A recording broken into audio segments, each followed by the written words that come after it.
Hello and welcome to this episode of the Mixtape podcast.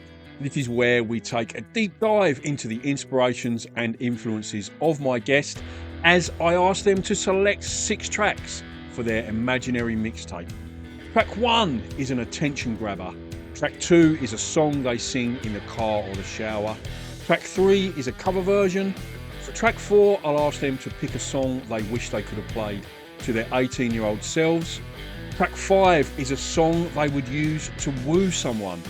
Track 6 is a track that my guest feels doesn't get the attention or recognition that it deserves. If you'd like to support the creation of this podcast, it's patreon.com/mixtape podcast, or you can check out the link in the description below. You can join for free or subscribe for as little as $2 a month. There's lots of other Patreon-only content on there, including the opportunity to ask guests a question and to have a personalised mixtape playlist curated by yours truly. There's lots of other ways you can support me, a like or a follow on social media. Again, there's links in the description for that. Or if you are listening on Spotify, you can smash the follow icon or you can rate the podcast. All of these little things go a long way towards growing the platform, and I really, really appreciate it. Thanks so much for listening, and I hope you enjoy this episode.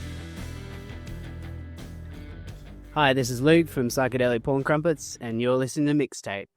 That was Cornflake from Perth's very own, the Psychedelic Porn Crumpets, and I'm delighted now to be joined by Luke from the band. How are you, Luke? I'm good, mate. How are you? Very well, thanks. Very well. We're up here in the tap room, Kalamunda. We're not sponsored by them. I should just point that out. They're not sponsoring this podcast or the radio show. The other pubs are available, but this is just where we chose to be. It's one of my favourite spots. So, Luke, first of all, we'll talk about the Perth show, Saturday the 22nd of March at the Rosemount, right? Yeah. Sticks.com.au for that one. How do, for you, hometown shows differ to like when you're on tour? Like, how's the vibe? Is it? I always feel more relaxed, I think, because you got friends and family. So it's sort of like this thing when you go away.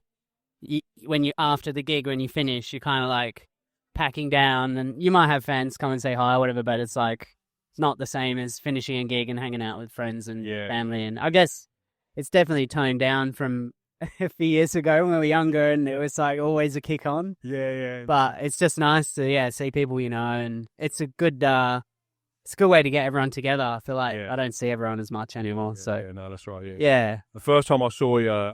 Like I said in the email, I thought it was 2024, but I think it might have been December 2023 when you played the Badlands. Yeah, the last shows at the Badlands. Sad that. Yeah. That was the Fronzoli album launch, I think that was. Yeah. Because I came in and then I had an armful of merch. So I was like, I'm not standing here with this all night. So luckily I drove. So I took it out, dumped it in the car, and then I came back. Yeah, this is where I got the T-shirt from. Yeah. And I had a record as well. Yeah. Fantastic album. Has that gone down? You've been touring that album, right? Yeah, probably since that Badlands show. I think we've been, we did a whole of last year. We were out on the road quite a bit. Yeah.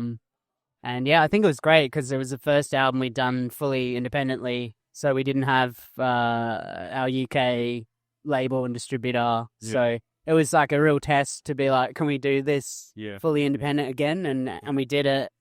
And I think people were into it as something a bit different too. Like the sounds kind of, it's not as like traditionally psychedelic rock, it's sort of starting to get more. Did you record it in Perth?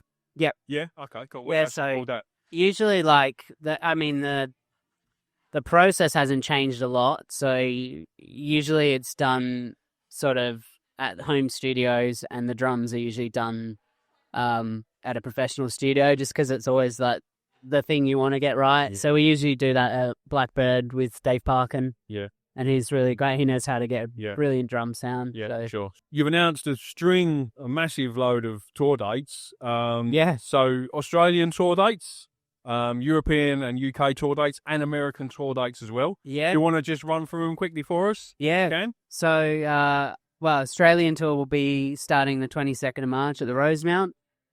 And then we head over east for some shows in Sydney, Wollongong, Gold Coast, Brisbane, Sunshine Coast, Melbourne, and Adelaide. And those are wrapping up about when is that? The 13th April or so? 12th of April, that ends.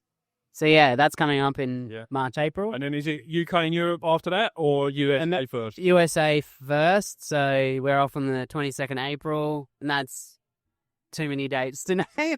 I can do the Australian one really quick. Yeah, no worries. The US one is, pretty much like end of April till sort of mid-May. Yeah.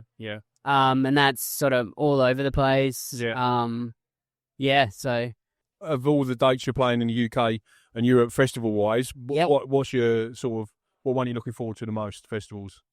Oh, I mean, there's quite a few, actually, for that UK run. Wide Awake, I'm looking forward to. Oh, yeah. That's going to be amazing. Yeah. Live at Leeds should be good, too. Yeah, I suppose those. And then we got a few shows in the Netherlands. Yeah. I think one of them's probably the biggest show we'll ever have done in the Netherlands, too. So we're pretty excited to step up. And so we did Paradiso in Amsterdam last year, and that was the biggest European show we'd ever done. Sure. So. Yeah. Wow. Okay. Yeah. So for anyone listening, European friends, American friends, Australian friends, if you're listening on the podcast or on the YouTube channel or on the Patreon or listen on demand, there will be a link in the description to the Psychedelic Porn Crumpets website and their social media, and all the information you need to get tickets will be on there. You can go in there, drop in there, get some tickets, get some merch, get a record, get an awesome T-shirt. You were sort of, I already knew of you as like a Perth band, like, you know, because I live here, and I'm sort of a music fan, but I was encouraged to get you on the show by our mutual friend, Jesse from Dingur Zu. Are you familiar with Jesse and Dingur Zu? Maybe. He's got the religion based on rock and roll music. I knocked off a poster from Badlands and I sent it to him in North Carolina. He was buzzing off that. Yeah, maybe. But what I sometimes do is I put it out there on the Patreon for guests to submit a question to ask a guest. Yeah. And I told Jesse first, before I put it out there, that I was going to be interviewing you. And he jumped straight in. Can I ask a question? Yeah. So I was like, right, okay. Yeah. So it's a long one, so let me just bring it up here. Right, okay. So this is from Jesse. Your debut album, High Visceral Part 1, what gave you the audacity? This sounds a bit sort of aggressive, but I don't think he means it this way. What gave you the audacity to write a 9-minute song about finding God in a tomato? Considered by many, me, your greatest achievement, even with all your amazing music that followed. And I mean life-altering songs, Alakazam, Bob Holiday, Sawtooth Monkfish. I'm just so curious, when you write a song like that, aren't you worried, or maybe do you just ask yourself, Jesus, how the fuck do we top what might be the most amazing song ever written? Oh, well, the story of that one, I think, because Jack wrote the lyrics for that one, and it's like about a trip that he had where he got stuck, basically. He at the fridge, and he saw a tomato and saw God in the tomato. It's a real thing that happened. Yeah, I think that was profound for him. Yeah, right. Profound experience. Yeah. So I think he just held on to that, and then when the album was being written, it's those sort of experiences come out. Excellent. And but I think it's probably the only song in the discography that's that long. Which I think at the time, like, we were probably listening to a lot more psych rock, like traditional psych rock and stuff. And I think what's that record? Head on Pill just came out, that Gizzard track, and they had that really long, the long one. So there was like that, let's do a long epic. You know, it's never long enough sort of thing. So King Gizzard, honestly, mate, like. What do they put out an album a month? It's something ridiculous like that, didn't it? They're the vinyl collector's worst nightmare. Because not only do they put out albums like every few months, they'll go like 10 different variants as well, where it's like coloured, bankrupt, splatter. It's like, for the completist, it is an absolute nightmare. All right, the other thing I was going to ask you, Luke, was the thing that strikes me most as well about your band and the artwork, your poster artwork, and stuff like that. Do you have someone who does that? Because it's all very similar sort of style. Is that someone in the band who does it, or do you commission someone to do that for you? We tend to reuse artists that we really like. Right, okay. So in the very beginning, Jack did a bit of graphic design and stuff. Yeah. And, so there was that, and then we sort of now that we can afford to pay people to do the artwork, it's like, so we branch out and there's a guy called Gandhi who's really good, who just did a bunch of posters for the run coming up. Yeah. And another guy, Max, who did our last year's ones. And we tend to just like jump on, social media. A lot of us are already following artists that we like. And it's sort of like, can we afford them? And if we can, then we do it. So it's like, it's kind of a fun thing to be able to get people with different styles in. And yeah, no, fantastic artwork. Yeah, so like I say, I don't mind knocking off a poster, especially on the night, because you're not losing anything, because the gig you're promoting, it's already happening. So yeah. We've tried to get onto that. Like, we never used to sell posters, and now we try and do, especially it's harder to get them done here, but over in the States, they love hand screen printing. Yeah, a lot of artists do that now. They're on their merch stands, they're selling posters and stuff like that for, like, bespoke, just for that. Yeah, just a small run, Yeah, definitely. It's good. All right, Luke, let's get into your mixtape track choices then, mate. So track 1 of your mixtape, Luke, is an attention grabber, something that you're going to put on your mixtape to let, to grab attention, to make me want to listen to the rest of your tape. And you chose Surfing on a Rocket from Air. Yeah. Why did you pick that? What makes that an attention grabber for you? I don't know. It's just such a, powerful track. Yeah. I've always been a massive fan of Air. Yeah. So it's it's got that kind of, I don't know, it's like launching up into space. I tend to, I sort of don't listen to a lot of heavy rock or metal or anything. Right, okay.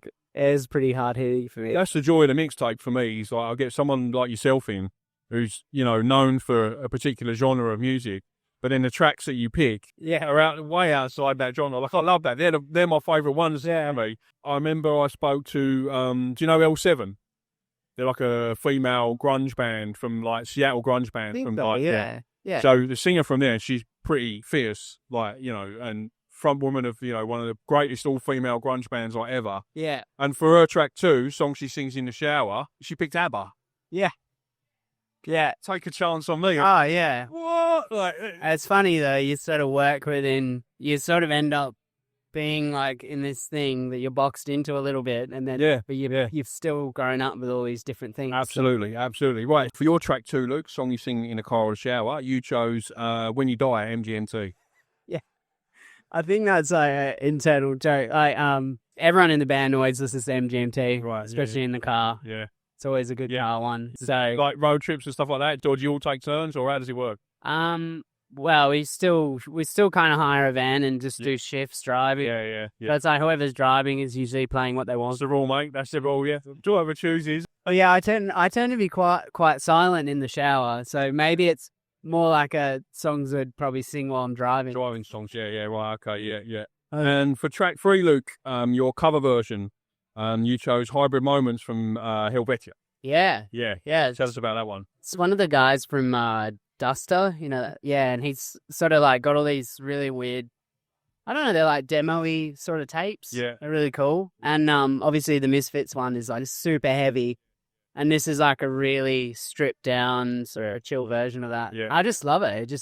Like, I like the original too, but I think it's like one of the best like sort of change-ups of the track I've heard. Yeah. What makes a good cover version for you? What do you I think moving as far away from the original style as possible. I think it's like you've got to be imaginative, and when they're too close in style, it's sort of like, what's the point? What is the point? Especially if you're trying to do something. No, absolutely. Yeah. With that choice, Luke, you have consigned yourself to the second half of the show, because my show goes out between 8 and 10. 9 o'clock's the watershed.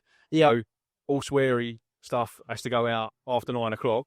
So there's a few F-bombs there. So you're going to go out in the second half of the show because you chose that track. But it's all good. Maybe I'll kick it off in the first half, and then I'll make sure that track doesn't go out until, like, otherwise I get in trouble if I start phoning up and complaining about dropping F-bombs before 9 o'clock. And track 4, Luke, a song you wish you could play to your 18-year-old self. You chose As the World Turns, Jessica Pratt. Yeah, I started listening to her a lot last year when we were traveling, which is like kind of an American sort of folk singer. Yeah, really cool. Yeah. And it's just like that track, I feel like it's very, I don't know, it's kind of like it sort of tells a story of the world as it is now, And I guess when you're younger, you're sort of a bit naive to everything. Yeah. So it's sort of like I don't know, it's sort of like telling yourself, maybe giving yourself a heads up Yeah. about the future and sort of, yeah.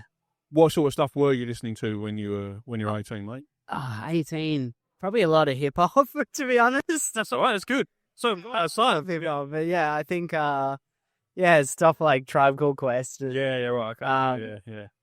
Yeah, lots of producers and then I guess on the flip side of that, I was still diving into like classic rock, Cool. Listening to like America and stuff Track like that. 5 of your mixtape, Luke, is if you were making up your mixtape for like a romantic interest, let someone know, you're keen.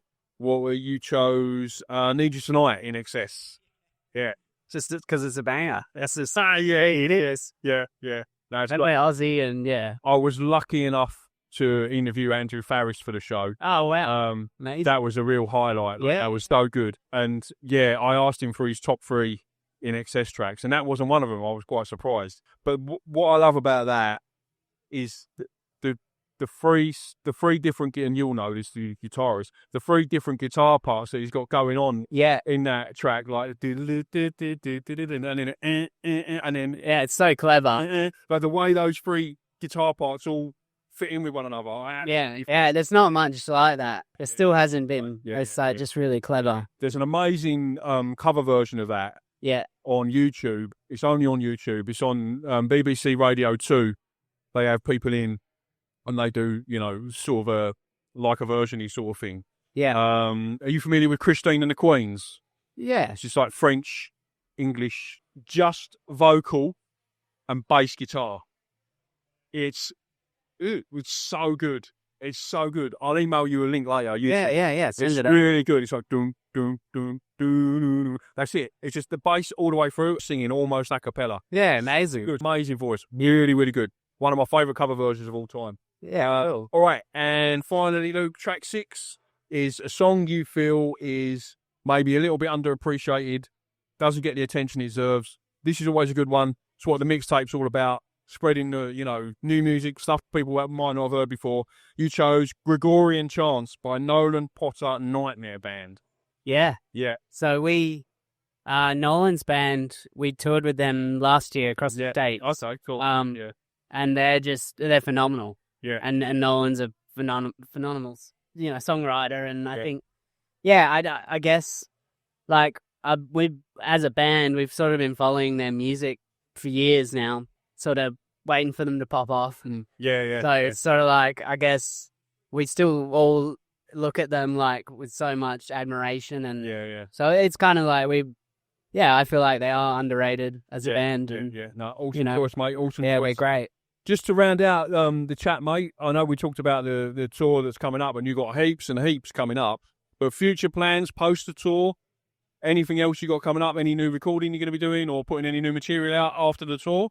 Yeah, I think so. Okay. Yeah, I think it's going to be a big year. Yeah, like we're sort of just got a new record coming now, and then maybe another one. I don't know. Yeah, we'll see. Cool. Yeah, and just finally shout out your website and social media handle so anyone can come and find you and connect with you. So psychedelicporncrumpets.com or on the socials. I think it's Psychedelic PRN Crumpets for Instagram. If anybody puts Psychedelic Crumpets in Instagram or Facebook, you'll be safe. Yeah. Yeah. It's a conversation I have with a lot of bands about something you have to think about now. Like social media handles and websites and stuff like that. Like when I try and every week on my other show, Black Swan White Noise, it's just all brand new, independent, emerging Australian artists. And I go on AMRAP and I download all their stuff. And there'll be a band in there called like Brick. If they haven't got a direct link to their pages, it's almost impossible. Yeah. When you try the variations, Brick. Yeah. But yeah, it's something you do need to consider now. Like, is what is your social media handle like? Yeah. And you have to try and make it like memorable. Like, Maya Tricks and the Psychics, easy to find. Psychedelic Porn Crumpets, easy to find. Last Quokka, easy to find. Yeah. You know what I mean? But then you got I tell this story a lot. Back in the late 90s, there was an English band called A. Yeah, A. Yeah. Try and find Hopeless. Try and Google them or forget about it. But that was pre-internet, mid-90s, you know what I mean? It was, There's another band called The Music. Do you know them? You'd love them. Check. You'd like them. Yeah, okay. They're really, really good. Yeah. They were sort of a Britpoppy sort of psych rock sort of band. Yeah. Psych Brit rock, I'm going to call it. It was Yeah. they're on the Hut. They were on the Verve record label, not Verve Records. The Verve, the band, their label. Yeah. Hut Recordings. I think they had like 2 or 3 albums, and that was it. But you'd love them. That first album, it's good. It's just self-titled. It's just called The Music. Cool. Yeah. Yeah, they're really, really Check good. them out. Yeah, that's like my mission is just spreading music. Like I sent Moana like a couple of links to stuff that as soon as she picked Jeff Buckley, I was like, here's some other stuff that you might like. All right, Luke, thanks so much for coming on the show, mate. Really, really appreciate the time. Good luck with the tour. You'll be racking up some air miles this year. We'll see you in North Perth at the Rosemount on the 22nd of March. And yeah, good luck with the tour and everything else, mate. Awesome. Thanks for having me. Cheers, Luke. Thanks, mate. Thank you so much for listening to the Mixtape podcast. All the links that you will need are in the description below. Link to my Patreon, my guest website and social media, my social media, and the link to the Mixtape Tracks playlist as chosen by today's guest. Thanks so much for listening. Until next time.